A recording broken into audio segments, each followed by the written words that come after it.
నమస్తే, welcome to Suman TV. నేను మీ విష్ణు. ప్రస్తుతంతో పాటు Corporation Bank ex senior manager and mutual fund advisor A S Rajasekhar గారు ప్రస్తుతంతో పాటు ఉన్నారు. వారితో మాట్లాడదాం. నమస్తే రాజశేఖర్ గారు. నమస్కారం అండి. రాజశేఖర్ గారు, చాలామంది లోన్ గురించి మాట్లాడుకుంటున్న వెంటనే సిబిల్ స్కోర్ ఎంత ఉంది అని అడుగుతుంటారు. అసలు సిబిల్ స్కోర్ అంటే ఏంటి? ఈ లోన్కి ఈ సిబిల్ స్కోర్కి ఉన్న సంబంధం ఏంటి? సిబిల్ స్కోర్ అనేది తక్కువ ఉంటే ఎటువంటి ఇబ్బందులు వచ్చే అవకాశం ఉందంటారు? సో ఈ సిబిల్ స్కోర్ అనే టాపిక్ గురించి మన ప్రేక్షకులకు ఇవాళ డీటెయిల్డ్గా తెలియచేయగలరు? తప్పకుండానండి. సిబిల్ స్కోర్ మనకు మీరు చెప్పినట్టుగా ప్రతి వారికి లోన్ అన్న వెంటనే గుర్తొచ్చేది సిబిల్ స్కోర్. ఈవెన్ మీరు ఏ చిన్న మొబైల్ 5,000 రూపాయలు 10,000 రూపాయలు మొబైల్ కొనాలని మీరు ఏ విజయ్ సేల్స్ లాంటి స్టోర్కి వెళ్ళి నేను దీన్ని ఈఎంఐతో కొంటానండి అంటే అతను అక్కడ ఉండే లోన్స్ ఇచ్చి, అంటే దానికి ఏదో బజాజ్ ఫైనాన్సో సంథింగ్ ఎవరో ఉంటారు, ఏ క్రెడిట్ ఏజెన్సీ ఉన్నా కూడా లోన్ బ్యాంక్ వాళ్ళన్నా కూడా వాళ్ళు ఫస్ట్ అడిగేది మీ పాన్ కార్డు కంపల్సరీగా మీకు అది తెలిసే ఉంటుంది. వాళ్ళు ఏం చేస్తారు, తీసుకొని ఈయన యొక్క సిబిల్ స్కోర్, మీరు లోన్ ఇస్తామా లేదా అని చెప్పేదానికి ముందు ఫస్ట్ మీ యొక్క క్రెడెన్షియల్స్ చూడడం సిబిల్ స్కోర్తో సాధ్యమవుతుందండి. చాలామందికి ఏమి సిబిల్, అసలు ఏంది ఇది, ఇదే బ్రహ్మ పదార్థం సిబిల్ అనే వరకు తెలుసు. మెసేజ్లు కూడా వస్తుంటాయి, సిబిల్ స్కోర్ ఎంత ఉంది ఏంటని మనకి సెల్ ఫోన్ కూడా ఫ్రీక్వెంట్గా వస్తుంది. అవునండి అని అంటాడు. దీన్ని సిబిల్ అంటే credit information bureau India limited, దాని ఫుల్ నేమ్ ఎక్స్పాన్షన్ అండి. ఇది ఆర్బీఐ హై పవర్ కమిటీ అనేది 2000 ఇన్ ది ఇయర్ 2000లో సిద్దికి కమిటీ అని ఒక కమిటీ వేసి వాళ్ళు ఆ కమిటీ రికమెండేషన్స్ ద్వారా మినిస్ట్రీ ఆఫ్ ఫైనాన్స్కు వీళ్ళు they have recommended to set up a credit rating. Credit rating కోసం క్రెడిట్ ఇన్ఫర్మేషన్ రిపోర్ట్ కూడా అంటారు దాన్ని. ఒక ఇండివిజువల్కి ఆ రిపోర్ట్లు తయారు, దాని ఏజెన్సీ సెటప్ చేయండి అనే రికమెండేషన్ ద్వారా వచ్చింది. దాన్ని government of India accepted, minister of finance. In turn banks అన్నీ కూడా దీంట్లో కీలక పాత్ర వహించి దాంట్లో షేర్స్ కూడా తీసుకొని in the year of 2000 CIBIL has been established, హెడ్ క్వార్టర్స్ ముంబై అండి. సో 20 ఏళ్ళు కంప్లీట్ అయిపోయింది. అవునండి 2007 నుంచి దీని కమర్షియల్ ఆపరేషన్స్ స్టార్ట్ అయినాయి.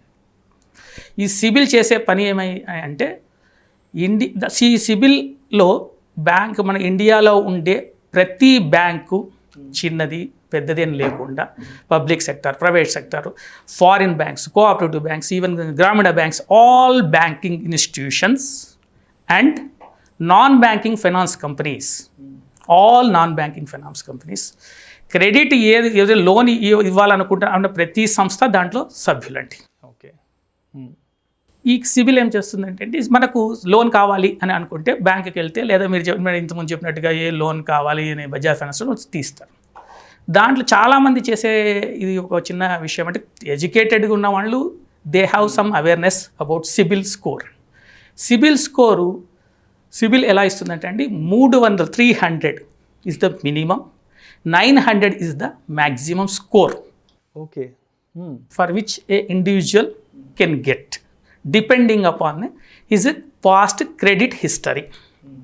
ఇది ఒక విధంగా చెప్పాలి అంటే మనము ఎగ్జాంపుల్స్ ఎక్కువ, ఇది ఒక హెడ్ మాస్టర్ గారు స్టూడెంట్ బయటికి వెళ్ళేటప్పుడు, వాళ్ళ స్కూల్ నుంచి బయటికి వెళ్ళేటప్పుడు ఇచ్చే కాండక్ట్ సర్టిఫికేట్ లాంటిదండి. ఆయన కాండక్ట్ సర్టిఫికేట్ ఏం రాస్తాడు, సాటిస్ఫాక్టరీ అని రాస్తే చేస్తే నీకు మళ్ళీ జూనియర్ వేరే ఇంకో ఇన్స్టిట్యూషన్లో సీట్ వస్తుంది. లేదా బ్యాడ్ అని కనుక రాస్తే సీట్ రాదు. ఇది అండి.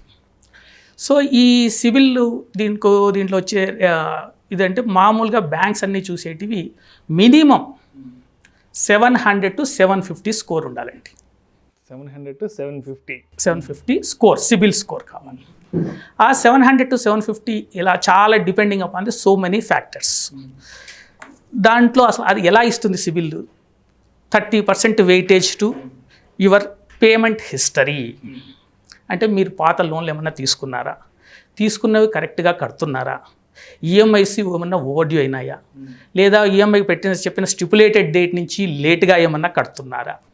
మీరు ఒక్కరోజు లేట్గా కట్టినా మీ యొక్క స్కోరు 1 పాయింట్ 2 పాయింట్స్ డ్రాప్ అవుతుందండి. ఇది చాలామందికి తెలియదు. నేను కడుతున్నా కదా ఇది బ్యాంక్ వాళ్ళే డెబిట్ చేసుకుంటున్నారు కదా, మీరు ఒకసారి ట్రాక్ కూడా చేయాలి. మనం తీసుకున్న లోను ఈఎంఐ కరెక్ట్ స్టిపులేటెడ్ డేట్లో రైట్. బ్యాంక్ డెబిట్ చేసి తీసుకుంటుందా లేదా, ఇది ఒకటండి. ఇంకోటి 25% క్రెడిట్ ఎక్స్పోజర్. ఒక వ్యక్తికి క్రెడిట్ ఎక్స్పోజర్ కూడా ఉంటుందండి. సే ఒక 50,000 రూపాయలు వచ్చే ఎంప్లాయీ, ఆయనకు 5 lakhs క్రెడిట్ లిమిట్ అనుకుందాం. ఆయన 5 lakhs క్రెడిట్ కార్డ్స్ 4 తీసుకొని దాన్ని అన్నీ ఇష్టం వచ్చినట్టు వాడేస్తే ఆ ఎంప్లాయీ యొక్క ఆ సదరు అప్లికెంట్ యొక్క క్రెడిట్ దీనివల్ల తగ్గిపోతుందండి రేటింగ్. ఇంకోటి క్రెడిట్ టైప్, అదొక 25% వెయిటేజ్ ఇస్తారండి సిబిల్ వాళ్ళు. మీరు ఏ టైప్ ఆఫ్ లోన్స్ తీసుకున్నారు, అన్నీ అన్సెక్యూర్డ్ లోన్స్ తీసుకున్నారా, అన్నీ క్రెడిట్ కార్డ్స్ తీసుకున్నారా, మిక్స్ ఉందా, ఒక సెక్యూర్డ్, ఒక అన్సెక్యూర్డ్, ఒక క్రెడిట్ కార్డు, ఇవి నార్మల్లీ యాక్సెప్టెడ్ లోన్స్. అట్లా కాకుండా మీ సిబిల్ రిపోర్ట్ తీసిన వెంటనే మీకు 5 క్రెడిట్ కార్డ్స్, 5 పర్సనల్ లోన్స్ ఉండి మీరు బాగా కడుతున్నా కూడా మీ యొక్క credit type is not acceptable అని రేటింగ్ తగ్గుతుందండి. లాస్ట్లో అండి మీరు గత సంవత్సరంగా ఎన్ని క్రెడిట్ ఇన్స్టిట్యూషన్స్ను అప్రోచ్ అయ్యారు. ఓకే. అంటే మీకే ఒక ప్యాన్ ఉంది, కార్డు ఉంది, మీకు ఈ నెలకు 50,000 శాలరీ వస్తుంది అని చెప్పి అవసరం ఉన్నా లేకున్నా, అసలు లోన్ తీసుకునే ఇంట్రెస్ట్ లేకున్నా, మామూలుగా మనం చూస్తుంటాం బయట అంతా అదేసి చిన్న టెంట్స్ వేసి ఆటో లోన్ మేళ అది ఇది అని. కొంతమంది ఏం చేస్తారు, ఊరికే just like that is not at all ఏదేం ఉండదు ఆయనకు, అది కొనుక్కుందామని ఐడియా ఉండదు. ఏదో కారు బాగా మంచిగా కనబడుతోంది కొత్తది, ఇది ఇంత రేట్ అంటున్నాడు, వెళ్ళి ఊరికి అడుగుదాం. వాళ్ళు ఏమంటారు, మీ పాన్ కార్డ్ ఇవ్వండి సార్ అంటారు. మీకు లోన్ వస్తుందో రాదో మేము చెప్తాం. పాన్ కార్డే కదా మొబైల్లో ఉంటుంది అని తీసి ఇస్తారు. వాడు ఎంక్వైరీ చేస్తాడు మొబైల్లోనే ఇదంతా కూడా చేసి. ఇట్లా మల్టిపుల్ ఎంక్వైరీస్ అయ్యే కొద్దీ ఏమవుతుందంటే అండి ఈ క్రెడిట్ సిబిల్ యొక్క స్కోర్ పడిపోతుంది. అంటే మన బ్యాక్గ్రౌండ్ చెక్ ఇదంతా, అంటే బ్యాంకులతో కానీ ఇతర ఆర్థిక సంస్థలతో మనం నడుపుతున్న ఆర్థిక లావాదేవీలకు సంబంధించిన ఒక బ్యాక్గ్రౌండ్ రిపోర్టు తయారు చేస్తారనమాట. అవునండి, సిబిల్ ఎగ్జాక్ట్గా అది చేస్తుంది. అదేనండి, దాదాపు 50 మిలియన్ వ్యక్తుల అంటే 50 మిలియన్ ఇండివిజువల్స్ యొక్క క్రెడిట్ హిస్టరీ సిబిల్ దగ్గర ఉందండి. సిబిల్ దగ్గర వాళ్ళు ఏం తీసుకుంటారు, ఇది ఎలా అసలు అప్డేట్ అవుతుంది. ప్రతి నెల మనం all banks those who are members of the CIBIL, వాళ్ళు ఈ ఇండివిజువల్ యొక్క వాళ్ళు ఆ బ్యాంక్లో ఉండే లోన్ కస్టమర్స్ యొక్క అందరి యొక్క రీపేమెంటు అంతా సిబిల్ పంపిస్తారండి ఎలక్ట్రానికల్లీ. ఓకే. సో ప్రతి నెల పంపించిన తర్వాత 3 నెలలకు ఒకసారి మనకు అప్డేట్ అవుతుందండి. ఓకే. ఇప్పుడు అనుకుందాం, దీంట్లో సిబిల్లో చాలా ఇబ్బందులు కూడా ఉంటాయి చెప్తాను నేను. సిబిల్ ఎక్కువగా ఉంటే మనకి ఏం లాభాలు వస్తాయని చెప్తాను, తక్కువ అయితే ఎటువంటి ఇబ్బందులు, దాన్ని ఎలా రెక్టిఫై చేసుకోవాలని కూడా చెప్తానండి. ఫస్ట్ లాభం ప్లసెస్ గురించి మాట్లాడాలి. ఎక్కువ ఉంటే సిబిల్ స్కోరు మంచి హై స్థాయిలో ఉంటే 800 ఈజ్ ద బెస్ట్ అండి. 800 స్కోర్ కనుక ఉంటే మీరు ఏ బ్యాంక్లో అడిగినా కూడా subject to bank norms and conditions you will be in safe zone and you will be receiving a loan instantly without any queries. 750 okay, that is also acceptable. 700 కింద పడిపోయినారు అనుకోండి, ఆయన ఏమంటారు మేనేజర్ గారు, లేదండి దీన్ని నా హయ్యర్ అప్స్కి పంపించాలి, నా పవర్స్లో లేవు. సో మీరు ఒక హౌసింగ్ లోన్ తీసుకోవాలి, మీరు సాఫ్ట్వేర్ ఎంప్లాయీ అనుకుందాం, 1 lakh శాలరీ వస్తుంది, వెరీ గుడ్. ఇక్కడ బిల్డర్తో మాట్లాడి మీరు ఒక 5 లక్షలు అడ్వాన్స్ కూడా ఇచ్చేశారు. బిల్డర్ తొందర పెడుతున్నాడు అగ్రిమెంట్కి చేద్దామని, ఇమ్మీడియట్గా కావాలి లోన్, హౌసింగ్ లోన్. ఏదో చెప్పాడు ఈ దసరా లోపల అయితే మీకు ఇంత డిస్కౌంట్ ఇస్తానండి, వెళ్తారు. మీ శాలరీ తీసుకునే బ్యాంక్ దగ్గరికి వెళ్ళినా కూడా ఫస్ట్ బ్యాంకర్ చెక్ చేసేది మీ సిబిల్. మీరు కనుక 750 అండ్ ఉంటే మీరు అసలు కొన్ని బ్యాంక్స్ అండి 750 అండ్ అబోవ్ కనుక ఉంటే సిబిల్ స్కోరు రేట్ ఆఫ్ ఇంట్రెస్ట్లో కూడా డిస్కౌంట్ ఇస్తున్నాయండి. ఓకే, అంటే మంచి సిబిల్ స్కోర్, ఓకే, మంచి లెవెల్ మెయింటైన్ చేసి త్రూ అవుట్ ఉండి 750 అండ్ అబోవ్ లేదా 800 అబోవ్ ఉండి ప్రాసెసింగ్ ఛార్జెస్ అవి వేవర్, నార్మల్గా ఇచ్చేటివి కాకుండా ఇది స్పెషల్ కన్సెషన్. అందరికీ ఫెస్టివల్ సీజన్లో అందరికీ ఇస్తారనుకుందాం, ఏదో 0.5% 50% వేవర్ అంటే ఇతనికి ఫుల్ వేవర్. మీరు అడగొచ్చు కూడా, నా సిబిల్ రిపోర్ట్ ఇంత ఎక్సలెంట్గా ఉంది, 800 ఉంది నా score, why can't you reduce 0.25 50 lakhs loan మీద మీకు 0.25% రేట్ ఆఫ్ ఇంట్రెస్ట్ తగ్గింది అనుకోండి త్రూఅవుట్ ఎంత బెనిఫిట్ చూడండి. ఓకే, బట్ అందరికీ ఇది తెలియదు నిజంగా ఈ విషయం. అంటే చాలామంది మెజారిటీకి తెలుసు తెలియదు సరే, కానీ దాన్ని ట్రాక్ చేయరండి అసలు. ఇంకోటి నేను చెప్పే సలహా ఏమంటే అండి, ఇన్వెస్టర్స్కు మన ప్రేక్షకులకు ప్రతి సంవత్సరము మనము CIBIL report, consumer information report అంటారు, క్రెడిట్ రిపోర్ట్ అంటారు, సరే దీన్ని తీసుకోవాలండి. ఇది ఫ్రీగా దొరుకుతుంది. అంటే ఇది అసలు ఎక్కడి నుంచి దొరుకుతుంది? మన సిబిల్ స్కోర్ తెలుసుకోవడానికి అసలు ఆ ప్రాసెసింగ్ ఏంటి? ఎవరిని అప్రోచ్ అవ్వాలి? మన సిబిల్ స్కోర్ అనేది, ఆ రిపోర్ట్ అనేది ఎలా ఉంది ఏంటనేది, సో దీని గురించి మనం ఏ విధంగా ఎంక్వైరీ చేసుకోవాలంటారు? తప్పకుండా దానికి ఏం లేదండి, sibil.com, www.sibil.com వెబ్సైట్. వాళ్ళు ఇయర్లీ వన్స్ ఫ్రీగా మీరు మీ పాన్ కార్డు, మీ PAN number, PAN number, phone number ఇచ్చి మీ కేవైసీ జస్ట్ టైపింగ్ ఇవి కూడా అప్లోడ్ చేయాల్సిన అవసరం లేదు.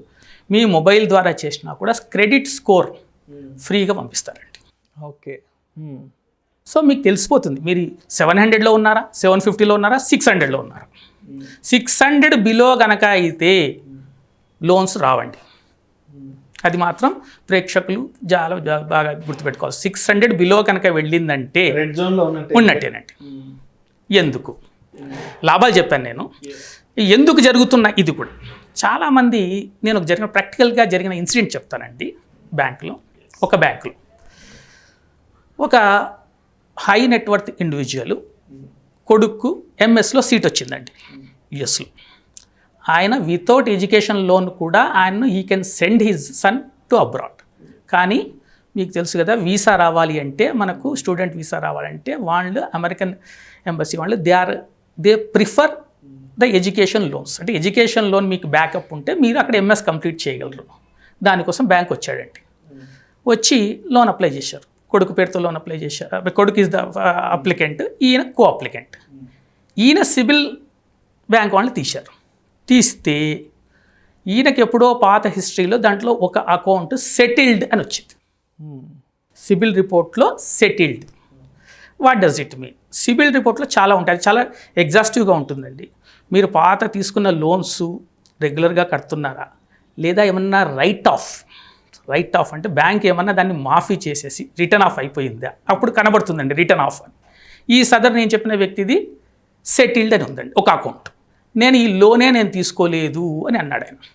ఇంకొంచెం డీప్గా వెళ్తే ఆయన is the co applicant to A car loan availed by his friend. ఎప్పుడో 20 ఏళ్ల కిందట, లేదా ఒక 10-15 ఏళ్ళు ఎప్పుడు ఆయన దానికి ఇండివిజువల్ కో అప్లికెంట్. ఆ లోన్ బ్యాడ్ అయిందండి. ఆ లోన్ కట్టకపోతే బ్యాంక్ వాళ్ళు కార్ సీజ్ చేసి దానికి వచ్చిన అమౌంట్, ఆ కార్ అమ్మగా వచ్చిన డబ్బులు తీసేసి సెటిల్మెంట్ చేసేసుకున్నారు. ఆ ఇంపాక్ట్ ఈయన అకౌంట్ మీద పడి బ్యాంక్ ఏం చేసిందంటే అండి, మేము సారీ సార్, మీరు కో అప్లికెంట్ అయినా కూడా we are not able to process your loan అని చాలా పద్ధతిగా చెప్పింది. ఆయనకి ఎంత టెన్షన్ చూడండి. ఇది నిజంగా జరిగింది. అండ్ ఈ వెంట్ టు కోర్ట్, హైకోర్టు వరకు వెళ్ళి హైకోర్టు నుంచి తీసుకొని వచ్చి ఆయన లాస్ట్గా అదేదో అట్ లాస్ట్ మళ్ళీ కొలెటరల్ సెక్యూరిటీ అంతా ఇచ్చి జరిగింది. కానీ ఎంత టెన్షన్ ఇదండి. కాబట్టి మనము ప్రేక్షకులకు నేను చెప్పేది ఏమంటే అండి, మన లోన్లే కాదు, కేవలం మన లోన్లే కాకుండా మనము ఏ 10 ఏళ్ల కిందటో ఎవరైనా బ్రదర్ నేను తీసుకుంటే పక్కనే కొలీగ్స్ ఉంటారు, నేను కార్ తీసుకుంటున్నాను, ఓకే, బ్యాంక్స్ కానీ ఇప్పుడు అన్నీ అడిగేటివి ఏమంటే కో అప్లికెంట్ అనే concept. Number 1 is the applicant, number 2 is the co applicant. Co అప్లికెంట్గా సిగ్నేచర్ పెడతారండి. అంటే మనం ఏమనుకుంటాము, నార్మల్ ఇదేను సరే ఇదేమో ఇతను కూడా మన కొలీగే తీసుకునేది కారు, అతను కట్టకపోతే బ్యాంక్ ఏం చేస్తుంది, కారు కాన్ఫిస్కేట్ చేసేసి అమ్మేస్తుంది, నాకేమి కాదు. ఇది సగటు ఇన్వెస్టర్ యొక్క లేదా ఉండే వాళ్ళ ఆలోచన. కానీ చూడండి, ఇప్పుడు నేను చెప్పిన ఇన్సిడెంట్లో ఆయన ఎప్పుడో మర్చిపోయినట్టు సేమ్ కార్లోనే ప్లస్ రిటర్న్ ఆఫ్, అది ఇంకా డేంజర్ అండి. సిబిల్ రిపోర్ట్ తీసేస్తే దాంట్లో మనకు ఉంటాయి ఓవర్ డ్యూస్ ఎన్ని ఉన్నాయి, లేకపోతే రెగ్యులర్గా ఉంది, అది రిటర్న్ ఆఫ్, ఇది ఇంకా డేంజర్.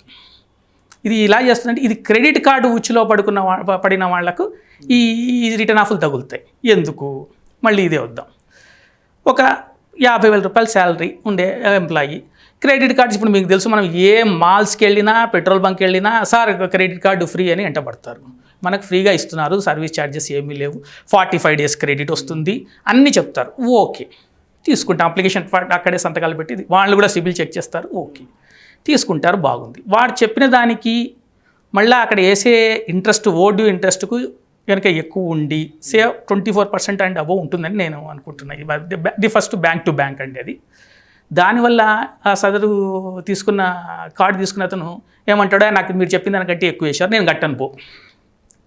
బ్యాంక్ ఏమందండి, అట్లా నడిపిస్తుంటుంది. లోన్ నోటీసులు ఇస్తుంది, ఇది చేస్తుంది. సంవత్సరం తర్వాత ఇంకా ఫైనల్గా లేదో 3 నెలల తర్వాత ఏదో ఇప్పుడు డిపెండింగ్ ఇంటికి వస్తారు, ఏదో చేసి వీళ్ళు కూడా సరే అతనికి ఏం ఆఫర్ ఇస్తారు, మీరు ఇంట్రెస్ట్ కట్టద్దులేండి, మీ అసలు కట్టండి.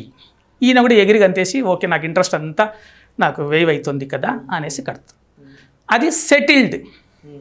ఆ స్టేటస్ క్రెడిట్ కార్డ్ స్టేటస్లో అదంటే సెటిల్డ్ కావాలని వస్తుందండి. అది దానివల్ల కూడా మీ క్రెడిట్ సిబిల్ స్కోర్ పడిపోతుందండి. ఇవండి దానికి ఎక్కువ ఉంటే లోన్లు ఈజీగా వస్తాయి, మనకు రేట్ ఆఫ్ ఇంట్రెస్ట్ తగ్గుతుంది, ప్రాసెసింగ్ ఛార్జెస్లో కూడా మనది పై చేయండి. సిబిల్ రిపోర్ట్, సిబిల్లో కనుక స్కోర్ బాగా ఉంటే యు ఆర్ ఇన్ అప్పర్ హ్యాండ్లో ఉంటాం. అవునండి, బ్యాంక్ సపోర్ట్ కూడా ఉంటుంది. మీరు తక్కువ ఉంటే బ్యాంక్ చెప్పినట్టు వినాల్సిందే. ఇది లాభాలు. నష్టాలు కూడా చెప్పానండి. ఇవన్నీ ఉంటాయి, లోన్లు రావు, మీకు తగ్గిపోతుంది, ఇదంతా ఉంటుంది. ఇప్పుడు కొంతమంది అడుగుతారు, సరేనండి మేము ఇంకో కొన్ని చెప్తానండి నిజంగా జరిగినవి. సపోజ్ ఒక పాన్ నెంబర్ ఉంటుంది, నాదే ఉంది అనుకుందాం. నేను ఎవ్వరికీ గ్యారంటీ ఇవ్వలేదు, ఏ లోన్కు నేను గ్యారంటీ ఇవ్వలేదు, నేను కోఅప్లికెంట్ కూడా కాదు. కానీ నేను నా సిబిల్ రిపోర్ట్ నేను యాక్సెస్ చేస్తే నేను ఎవరికో కోఆపరేటివ్గా ఇచ్చి ఆ లోన్ బ్యాడ్ అయింది, నేను ఆ లోన్ నేను దానికి నేను గ్యారంటీ ఇవ్వలేదు. ఇట్లా సంఘటనలు కూడా జరుగుతాయండి. That is called clerical mistakes, లేకపోతే పంచింగ్ మిస్టేక్స్. అంటే ఆ బ్యాంకు ఈయన పాన్ నెంబరు తప్పుగా ఎంటర్ చేసింది. అది తప్పు, బ్యాంకుదైనా ఎవరిదైనా కూడా సఫర్ అయ్యేది దిస్ బారో. ఇట్లా ఇన్సిడెంట్స్ కూడా జరుగుతాయండి. ఇప్పుడు దీనిలన్నిటి ఎలా మనం రెక్టిఫై చేసుకోవాలి? చాలా బయట ఏం జరుగుతున్నాయంటే ఇలాంటి సిబిల్ రిపోర్టు మేము రెక్టిఫై చేస్తాము అనే ఏజెన్సీలు కూడా పుట్టుకొచ్చాయి చాలా కాలం. Corrections, rectification, correction, we will improve the score. అవునండి, 10,000 నుంచి స్టార్ట్ చేస్తారండి వాళ్ళ ఫీజు కూడా. ప్రైవేట్ ఏజెన్సీస్ అంత లేదండి. నేను వీళ్ళకు మన ప్రేక్షకులకు ఇచ్చే సలహా ఏమంటే, మీరు క్రెడిట్ రిపోర్ట్ మీరు తీసుకుంటారు, మీ సిబిల్ రిపోర్ట్ మీరు ఫ్రీ సైట్లన్నీ తీసుకోండి, లేదా సిబిల్కి 550 రూపాయలు కడితే ఫుల్గా పంపిస్తుంది మనకి. మీరు ఫస్ట్ చూడండి, దాంట్లో బ్యాంక్ నేమ్స్తో సహా ఉంటాయి. ఏ బ్యాంక్లో మీరు కోఅప్లికెంటా, గ్యారంటరా, లేదా మీరు ప్రిన్సిపల్ బారోవరా అంతా ఉంటుంది. దాన్ని మీరు ఫస్ట్ ఆ లోన్లన్నీ మీకు సంబంధించినవో కాదా మీరు చెక్ చేసుకోండి. రైట్. మీవే అయితే మీరు కరెక్ట్గా కడుతున్నారా లేదా దాంట్లో తెలిసిపోతుందండి. 30 days పైన కడుతున్నారా, 90 days కడుతున్నారా, 60 daysలో కడుతున్నారా తెలుస్తుంది. ఇది సరే మన తప్పు వల్లనే, లేకపోతే నిజంగానే ఆయన కట్టలేదు, నిజంగానే ఏదో ప్రాబ్లం వచ్చి కట్టలేదు, అందువల్ల స్కోర్ పడిపోయింది. ఇప్పుడు ఏం చేయాలి మనం దీనికి? ఇప్పుడు ఇంకేం చేసేది, ఫస్ట్ ఆ పాత ఉన్న ఓవర్ డ్యూస్ అన్నీ కూడా కట్టేసేయాలండి. ఓవర్ డ్యూస్ కనుక ఒక కారు లోన్కు ఒక 15,000 రూపాయలు, 20,000 రూపాయలు 2 EMIs పెండింగ్ ఉన్నాయి, సిబిల్ రిపోర్ట్లో కనబడుతోంది. సిబిల్ రిపోర్ట్లో కనబడడం వల్ల స్కోర్ పడిపోయింది. దీనికి ఇంకేం లేదండి ఛాన్సు, మర్యాదగా వెళ్ళి కట్టాల్సిందే, దాంట్లో ఇదేం లేదండి. మీవి కాని లోన్లు, మీరు గ్యారంటీ కానీ కోఅప్లికెంట్గా కానీ లేకుండా వచ్చిన లోన్లు మీ సిబిల్ రిపోర్ట్లో కనపడితే, మీరు సిబిల్ వెబ్సైట్లో కన్జ్యూమర్ డిస్ప్యూట్ రిడ్రెసల్ సిస్టమ్ అని ఉందండి. దాంట్లో మీరు కంప్లీట్గా ఇదంతా మీ పాన్ నెంబరు, ఈ సిబిల్ రిపోర్టు అంతా అటాచ్ చేసి, ఈ లోను నాకు సంబంధించినది కాదు, I am disputing this loan, I have not given any guarantee to this said loan, ఇది పొరపాటున వచ్చింది, ఈ లోన్ బ్యాడ్ అయినందువల్ల నా సిబిల్ స్కోర్ పడిపోయినది అని అంత రాస్తే వాళ్ళు 30 days టైం లోపల సెటిల్ చేస్తారండి. Thank you so much Rajasekhar గారు. అసలు సిబిల్ అంటే ఏంటి, సిబిల్ స్కోర్ అంటే ఏంటి, సిబిల్ స్కోర్ ఎక్కువ ఉండడం వల్ల ఎటువంటి ప్రయోజనాలు ఉంటాయి, అదేవిధంగా సిబిల్ స్కోర్ తక్కువ ఉండడం వల్ల ఎటువంటి ఇబ్బందులు వస్తాయి, అదేవిధంగా సిబిల్ స్కోర్ని సరైన రీతిలో ఏ విధంగా మెయింటైన్ చేసుకోవాలి అనే విషయాల గురించి చాలా కూలంకషంగా మా ప్రేక్షకులకు తెలియజేశారు. Thank you so much sir. It's my pleasure అండి. Thanks lot.